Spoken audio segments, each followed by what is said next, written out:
Mr. Minister, over to you again.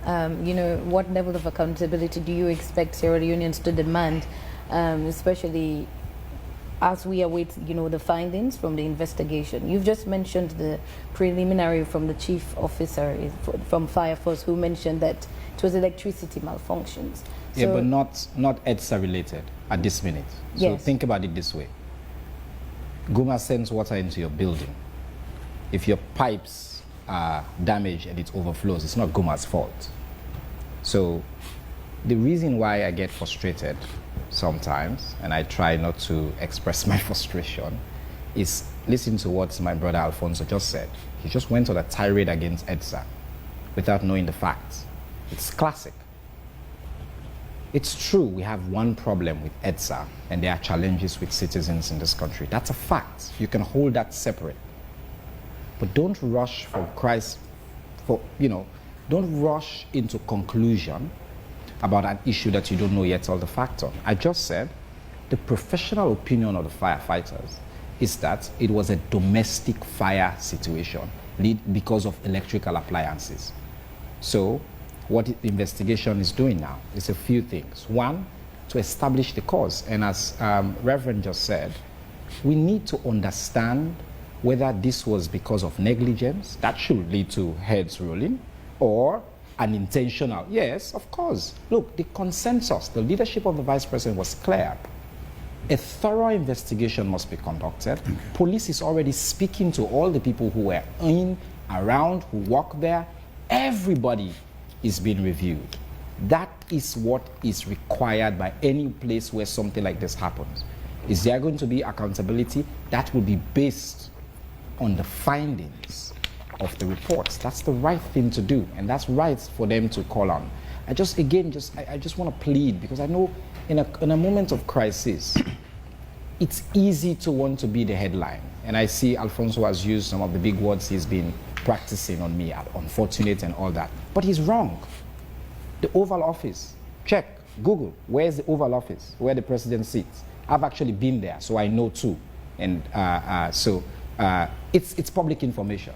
The floor where the British Prime Minister lives is public information. It's on the 3rd floor, on 10 Downing Street. It's public information. This is in any democracy. I'm telling him as a matter of fact. I didn't Google it. I've been to these places. I know it. And I know this because before we put out that information, we checked. We're not, look, we have a whole set of people around the table who review all of these things. And we're very intentional about what we were doing in terms of catering to the public needs, the need for public information, and all of that. So yes, he can shout. And again, in a democracy, we can have a debate. Reverend knows I respect him. We've had a public debate many times.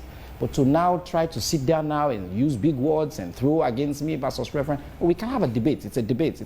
In this case, it's a bit of a heated debate. But he knows I have no malice whatsoever. And I'm just sharing my own position as he's trying to share his, which is what we should do. That institution used to be actually under our ministry when we just came. And now they're where they are, and they're independent, and we're proud of them for the work that they're doing. That's what democracy requires. So 3 important things. 1, the place of where the president lives is not secret. They are wrong on that.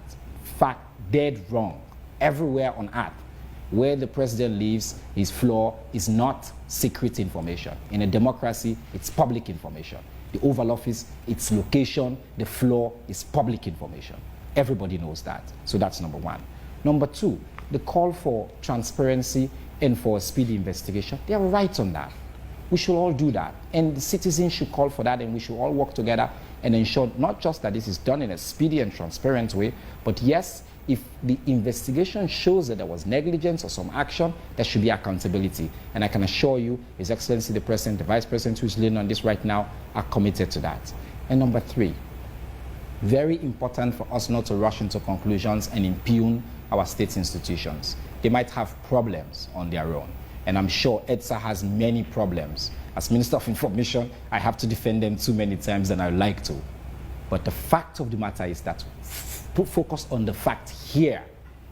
The professional opinion of the Chief Fire Officer who has done a preliminary investigation is that it is a fire incident that was caused, probable cause, is because of some malfunctioning of electrical appliances that are left on, appliances that are overloaded, leading to a spark that has led to the fire that has engulfed and severely damaged. I think the public should know this. The third floor and the fourth floor, those offices are badly damaged. We use the word severely in our release because we want the public to know that the damage is not like, oh, now some small fire. This was a huge fire. It required, by the way, the mobilization of every single fire station across Western area, urban and Western area, rural.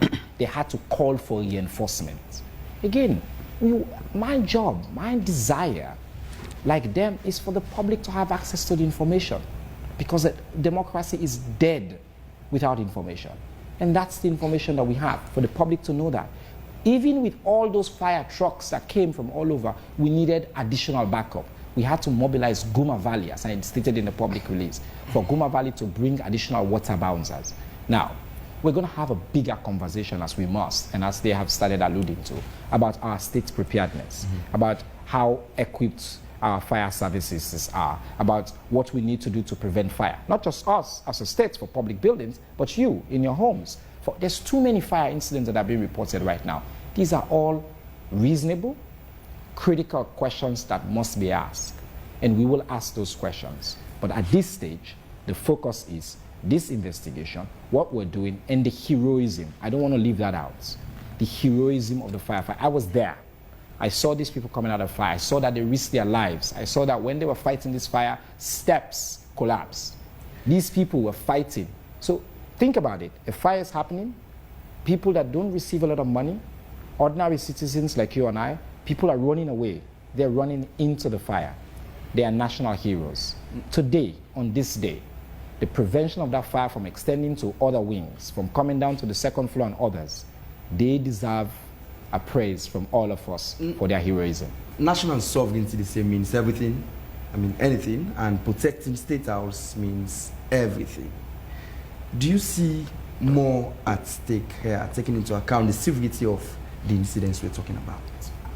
The reason you have seen from us 2 press releases, I'm doing all the media shows, is because this is serious. The Vice President is called an emergency meeting, met overnight. The next day, Vice President is directed, inspected, set up a response team, brought all this. This is the definition of serious, my brother. This is the seat of our power. This is the symbol of our states.